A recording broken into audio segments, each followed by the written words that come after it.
seen those, so I'm just going to wing it. All right, University of Oregon Ducks. Coach Kelly Graves, I'll have you open. Te-Hina, Paopao, and Endyia Rogers will have you open and then take questions. Well, first of all, I want to congratulate Washington on a great year. I think Coach Langley's done an amazing job. She has really resurrected that program, and they've recruited well, and that's a program that's going to be here to stay. So we're very fortunate that we were able to win that game. It was a well-played game by both teams, exciting anyway. But in the end, I'm really proud that we were the ones that showed the composure down the stretch, made the plays, executed really well offensively when we needed to, and then those last couple of stops defensively obviously proved to be the difference. But just proud, and at this point, you guys, we're just happy we're moving on. I don't know who we play tomorrow. Who do we play tomorrow? I'm just kidding. I know we're playing Stanford.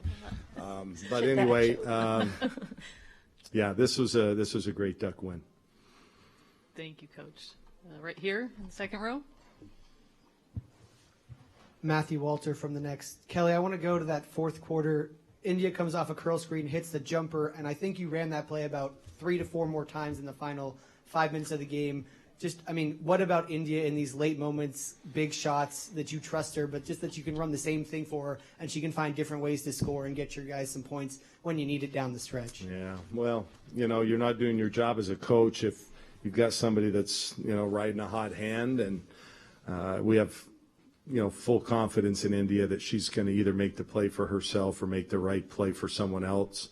Te-Hina was a big part of that because she was the one that we had on top. So if that curl wasn't open, the next option is to, get her on a little rub cut, a two-man game. So, you put your two best players in a position to, succeed when you're in a close game like that. That's who you have to rely on. They're veterans, experienced. They've been here before. But Endyia's performance tonight, and I've seen some really good ones in this conference tournament, was as good as I've seen, and I'm really proud of her. We'll go second row over this side. For either one of the players, a week ago you guys are sitting on a 7-game losing streak. What did you find in these last 5-6 days? We found heart. They say life struggles build character, and I think that's what we had to do, was build character, and we came back stronger and trusted each other and believe in each other. All right, in the back row, and then we'll go over here next. Endyia, you don't tend to show a lot of emotion. When you're going through a stretch like that where your team needs you and you're making buckets, does your heart rate get elevated? Does your inner monologue change? What's going through your head? I think what was going through my head was we need to get a stop. That was most important, us getting a stop and then getting the best shot that we could. She was hooping, Rob. She was hooping.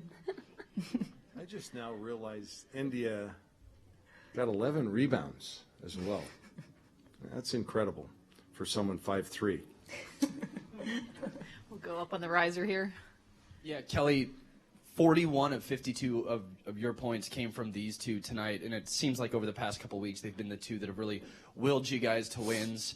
What did they give you tonight, and what did they give you over the last couple of weeks? Well, one of the things I've been most proud of, we brought up a losing streak over there. If you were around our team on a daily basis, you would not have known if we were on a 7-game winning streak or 7-game losing streak. They stayed together. They practiced hard. The chemistry is excellent, and it starts with these two. They come to practice each and every day and show the way. They show great leadership.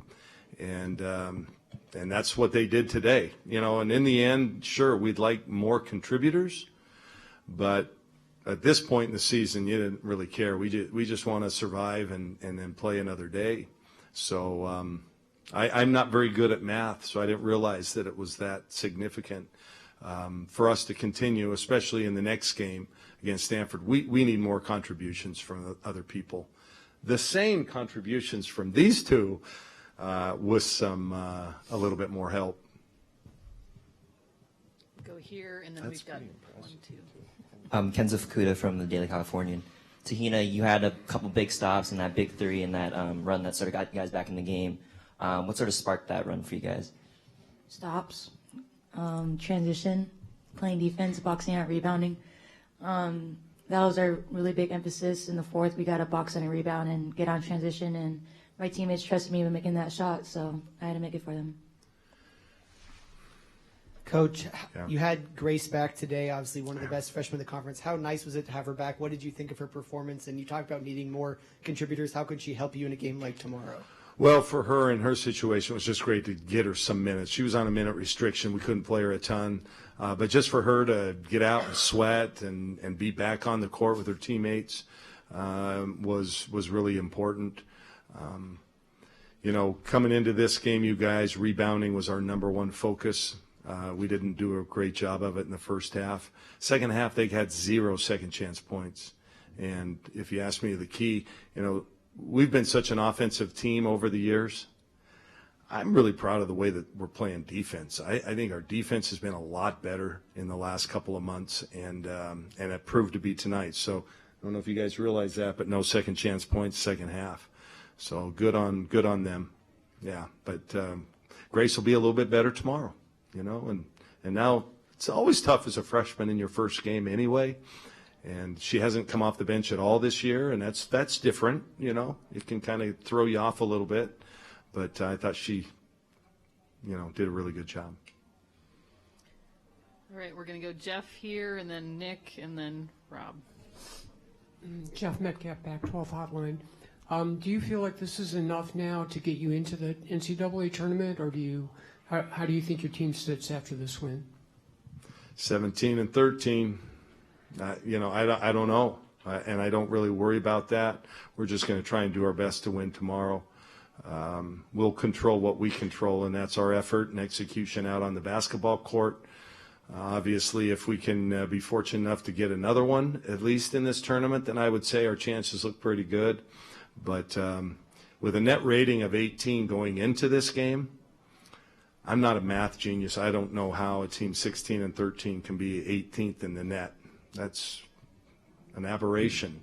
But it also shows that we're playing good basketball. So we'll see. I'll leave that to the committee. We're just going to worry about trying to win tomorrow.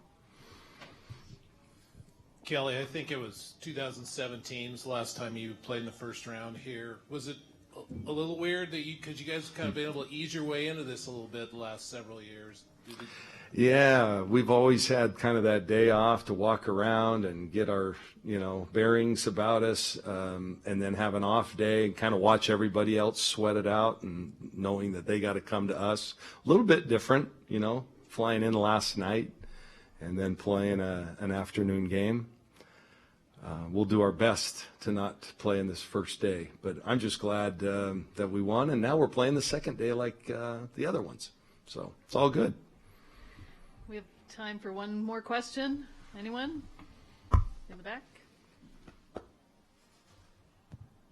Kelly, obviously there's a lot to unpack with the Stanford team, but if you are in Oregon trying to scout Stanford really quickly here, one or two things that you have to do really well against them tomorrow? Well, that's the thing about Stanford. It's not just one or two things. You have to do well. You have to do well about 5 or 6 because they are so talented, so confident in this tournament.